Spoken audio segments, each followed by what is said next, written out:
Здравствуйте! В эфире информационная программа «Настоящее время. Азия». В пражской студии я, Динара Аргин. Сегодня в программе. Конфликт разрастается. Иран обвинил Саудовскую Аравию в авиаударе по своему посольству в Йемене. Есть раненые. Последует ли ответный удар?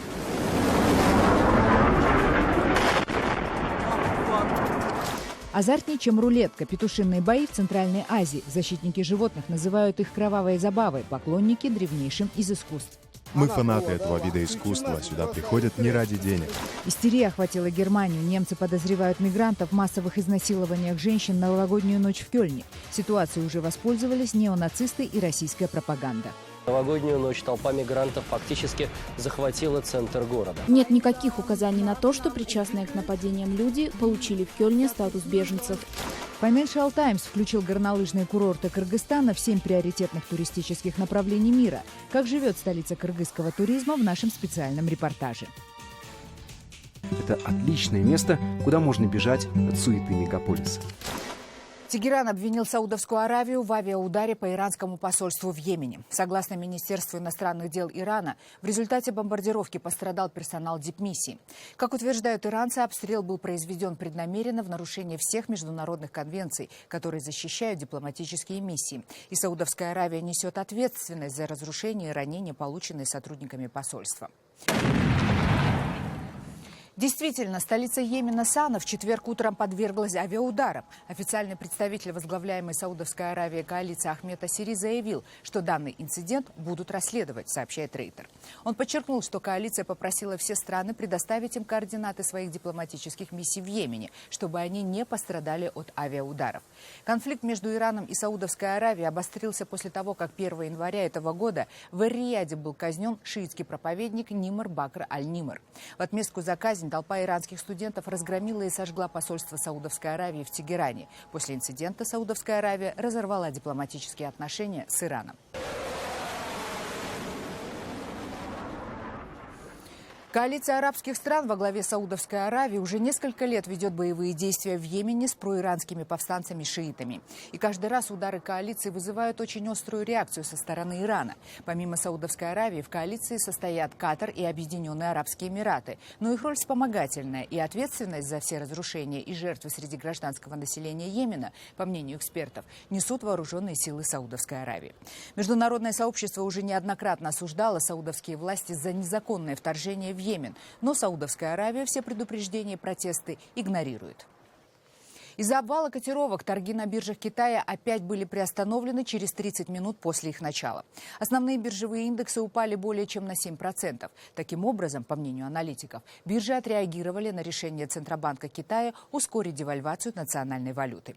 Вслед за китайскими биржами стали снижаться индексы на основных европейских торговых площадках. Напомним, что это уже второй с начала января обвал китайских бирж. Эксперты считают, что это симптомы тяжелого кризиса, в первую очередь в производственной сфере КНР. Между тем, на фоне плохих новостей из Китая цена нефти марки Brent опустилась ниже $33 за баррель. Это своеобразный рекорд за последние несколько лет. Соответственно, цена на российскую нефть марки Urals в ближайшее время должна упасть еще ниже. Рубль мгновенно отреагировал на падение цены на нефть и достиг рекорда в 75 рублей за доллар. Вслед за рублем уже поползли вниз и зависящие от него валюты, в частности казахстанский тенге. Аналитики прогнозируют очередной серьезный обвал после окончания новогодних праздников и возобновления деловой активности. Наш корреспондент Андрей Королев поговорил с жителями российской столицы о том, что они думают о катастрофическом снижении курса рубля. Ждете дальнейшего роста цен? Доллар все-таки растет. А куда еще деваться-то? Как будете выживать? Ну вот, так и будем выживать. Вам, в принципе, на жизнь хватает? Или вы довольно скромно что-то выбираете такое? Да нет, мы нормально зарабатываем. Да?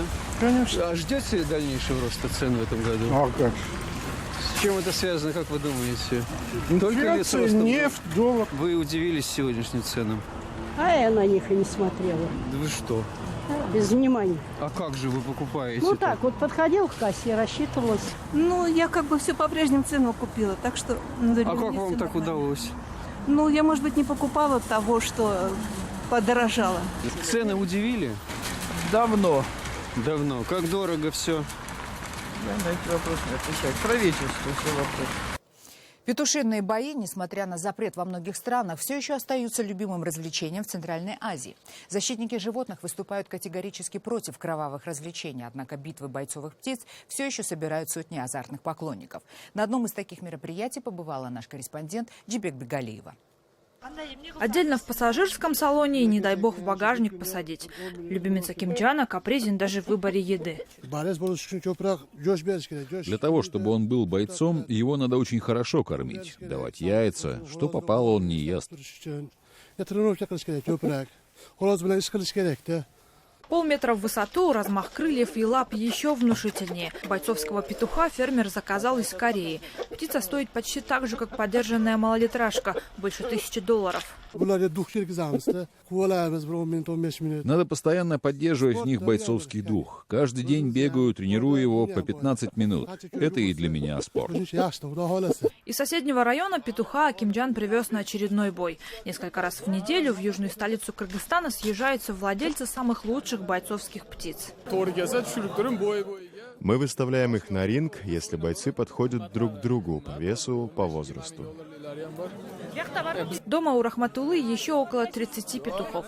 Каждого надо тренировать и кормить по особой диете. Баранина, яйца, сливочное масло. На мясо такую птицу не пустишь, но домашние слабость юноши прощают. Это здесь традиционное среди мужчин развлечение. Мы фанаты этого вида искусства. Сюда приходят не ради денег. Это спортивный интерес. Надо показать, что твой петух сильнее другого. Сегодня в зале прошел всего один бой. Силы у соперников оказались равные. Те, кто делает ставки, нервничают. Их коэффициент меняется каждую минуту. Правда, хозяин вьетнамского петуха, того, что с желтым оперением, в победе своего питомца уверен. Он очень хорошо дерется. Мне все нравится.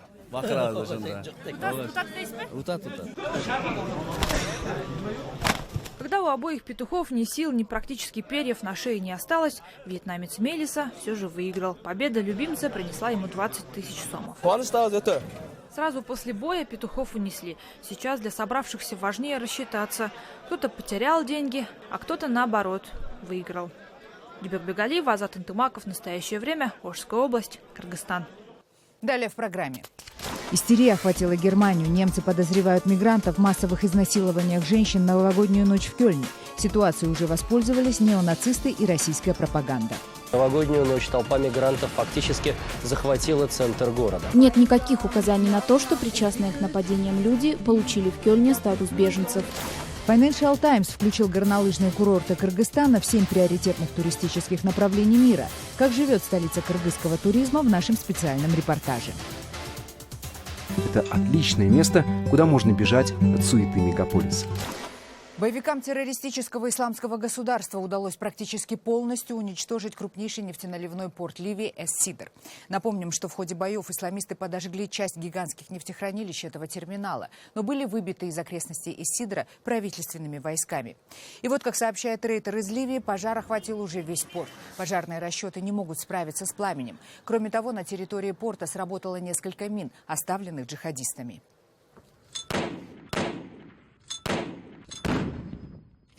Тем временем из Ливии пришло сообщение о нападении джихадистов на тренировочный лагерь полицейских в городе Злитен.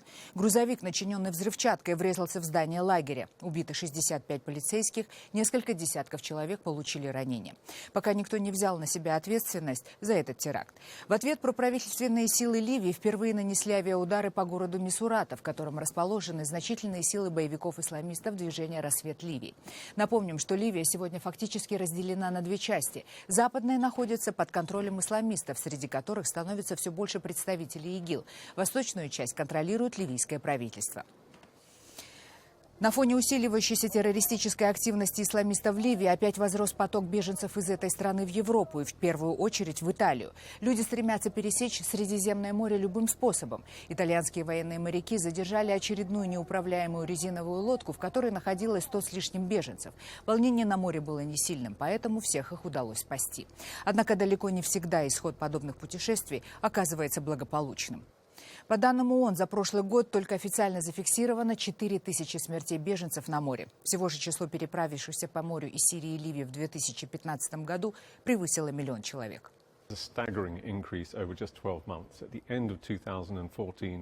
В конце 2014 года 219 тысяч человек прибыли через Средиземное море в Европу, что уже был рекорд.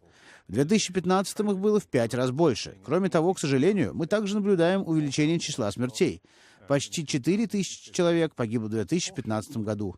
Пропорционально это меньше, чем 3500 человек в 2014 году. Однако это все равно ошеломляющие цифры. Германия охвачена истерией и паникой из-за нападений на женщин в новогоднюю ночь в центре Кёльна.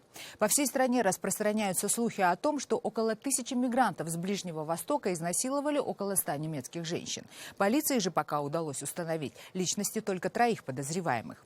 Тем временем в Кёльне проходят акции и марши протеста против сексуального насилия, участники которых утверждают, что им доподлинно известно об обращении в полицию более 100 женщин, которые якобы заявили, что они стали жертвами нападений, угроз и сексуальных домогательств со стороны молодых мужчин, похожих на выходцев из Северной Африки. Однако к сегодняшнему дню пока только 2 женщины заявили, что их изнасиловали на привокзальной площади города. Преступников нужно поймать и добиться правосудия. Нужно принять меры. А мы все, мужчины, женщины, иностранцы, должны продемонстрировать солидарность друг с другом против насилия. Я пришла на демонстрацию, потому что я считаю важным показать, что это недопустимая атмосфера для нашей страны, нашего города. Женщины не должны бояться выходить на улицу вечером. Мы не отдадим это право. Мы не за это боролись. Это недопустимо в таком городе, как Кёльн. Да и во всем остальном мире не должно быть жестокости по отношению к женщинам. Канцлер Германии Ангела Меркель уже позвонила мэру Кёльна, выразила свое возмущение ситуацией и потребовала найти преступников как можно скорее. Однако полицейские говорят, что все далеко не так однозначно. Мы спросили у пострадавших, смогут ли они опознать злоумышленников. Почти все они сказали нет, что совсем не упрощает положение дел. Сейчас мы изучаем видеозаписи с места событий и просим помочь всех, у кого есть такие материалы. Ситуацией немедленно воспользовались представители праворадикальных немецких группировок. Они заявляют, что новогодние нападения в Кёльне напрямую связаны с массовым прибытием беженцев с Ближнего Востока и Северной Африки. В Германию за последний год прибыло более 1 миллиона мигрантов, со ссылкой на источники в немецком правительстве, сообщает Рейтер. Неонацистов пытается опровергнуть мэр Кёльна. Нет никаких указаний на то, что причастные к нападениям люди получили в Кёльне статус беженцев. Власти города обещают усилить меры безопасности при проведении массовых мероприятий и сделать все возможное, чтобы задержать преступников. В беседе с нами житель города рассказал, что новогодние преступления наложились на общую нервозную обстановку, связанную с миграционным кризисом.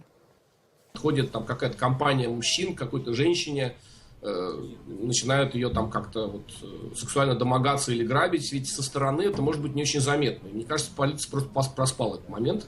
И, в общем-то, мои слова подтверждают и как бургомистр наш, так и начальник полиции. В общем, мне кажется, такое дело.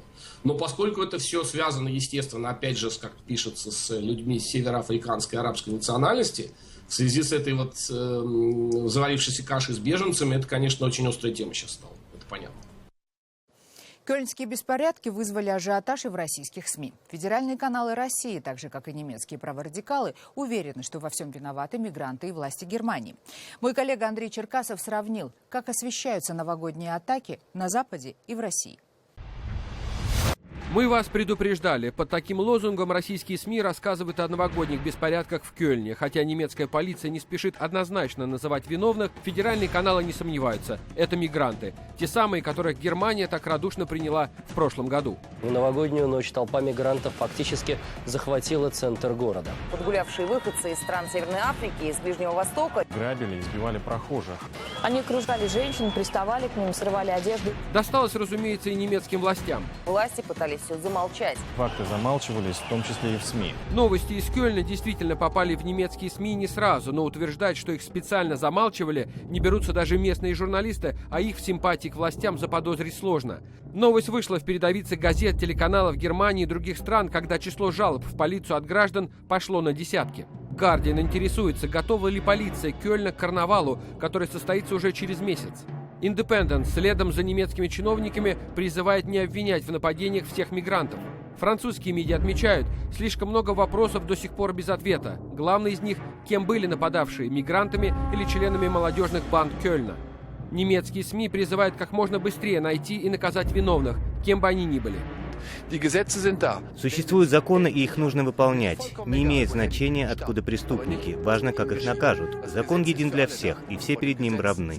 И только отдельные голоса в немецких СМИ говорят о культурном расколе страны и опасности, которые представляют мигранты. В основном это слова крайне правых политиков. При этом российские медиа, не выбирая выражений, уверяют, немцы сами виноваты. Германия поплатилась сполна. Ничего нового не произошло. Просто старое, наконец, приняло такие масштабы, которые сложно утаить.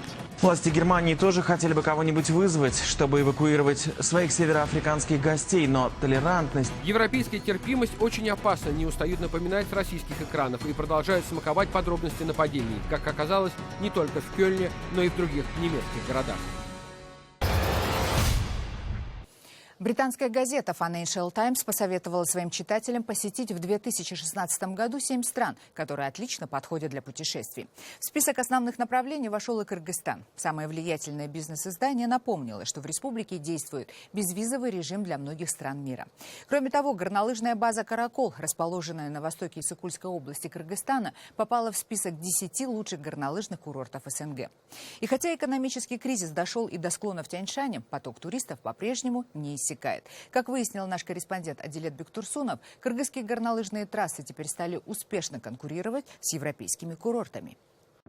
Путь, пролегающий вдоль массивных хребтов Лото, завораживает. Заледеневшие гребни широко раскинулись над озером Иссык-Куль. Конечный пункт – город Каракол на высоте 1500 метров над уровнем моря.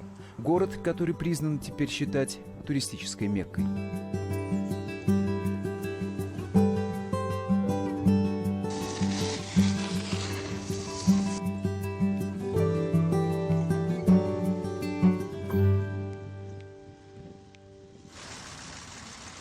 Каракол строился в конце 60-х годов XIX века как военно-административный центр на пути в Китай. Город застраивался деревянными домами и был одним из ухоженных селений дореволюционного Кыргызстана. Город Каракол когда-то считался самым зеленым городом и славился этими серебристыми тополями. Сегодня от былой славы почти ничего не осталось.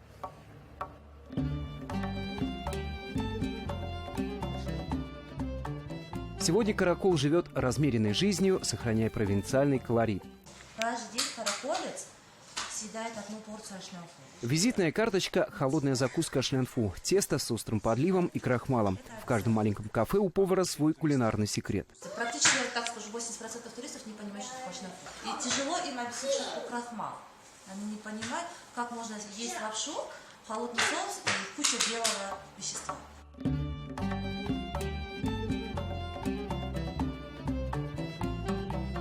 В прошлом промышленный городок теперь принимает туристов. Главная достопримечательность в зимний сезон – горнолыжная база, всего в 10 километрах от города.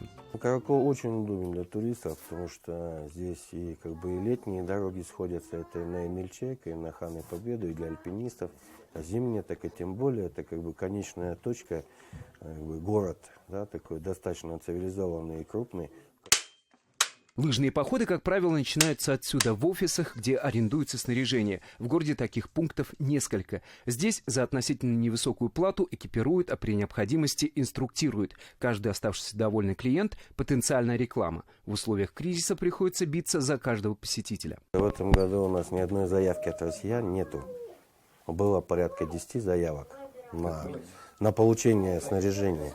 В этом году ни одной заявки еще нет.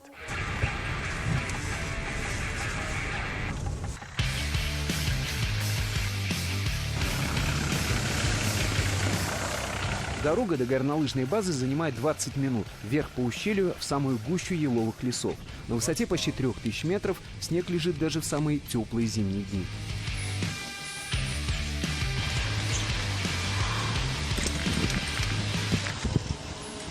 Горнолыжная база – наследство от советской эпохи. В начале 2000-х территория перешла в частные руки, инвесторы вложились в капитальный ремонт и теперь принимают иностранных гостей.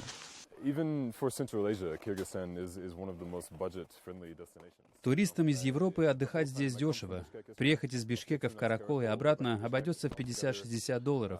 Например, в Америке это будет стоить в разы дороже. Американец Стивен Лиой путешествует по странам и делится своими впечатлениями в блоге. Отдыху в Кыргызстане хочет посвятить целую статью. Житель каменных джунглей очарован природой и людьми. Он уверен, что Каракол – идеальное место для тех, кто готов отказаться от дорогих европейских курортов и шика. Конечно, американцам сюда лететь очень далеко, но для жителей Европы отдых здесь вполне реален. Перелет через Стамбул всего 6 часов. Отдых в Кыргызстане всегда был доступным, а после ослабления национальной валюты сома путешествовать иностранцам стало еще дешевле. Но для местных жителей цены бьют по карманам. Ну, семьей, чтобы отдохнуть, мы примерно считали, где-то вот на троих у нас где-то примерно 20 тысяч уходит. 20 тысяч сом? 20 тысяч сом уходит. Целая зарплата? Это целая зарплата, да. Из-за высоких цен по местным меркам жители Каракола практически лишены возможности отдыха. Владельцы курортов с каждым годом завинчивают цены, а обещания властей о строительстве новых горнолыжных баз пока лишь на слова. За этой природой пристально смотрят егеря. Заснеженные склоны все дальше отдаляют от цивилизации. Дорога вдоль гор, которая еще вчера была забытой, сегодня заезжена туристами.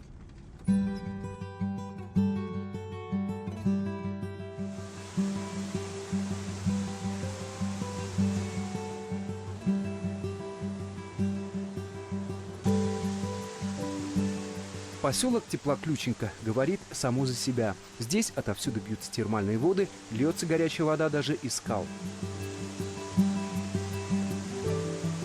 Здесь нет фешенебельных отелей и спа. Термальные источники проведены вовнутрь покосившихся домов прошлого столетия. Радоновая вода в чугунной ванне – рай для неискушенного туриста.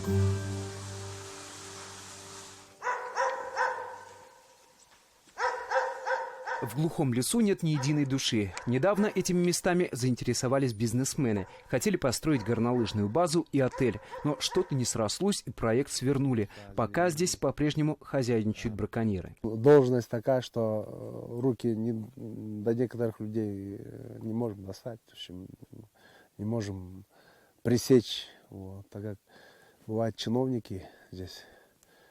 Вот, и сами бывают иногда нарушают закон.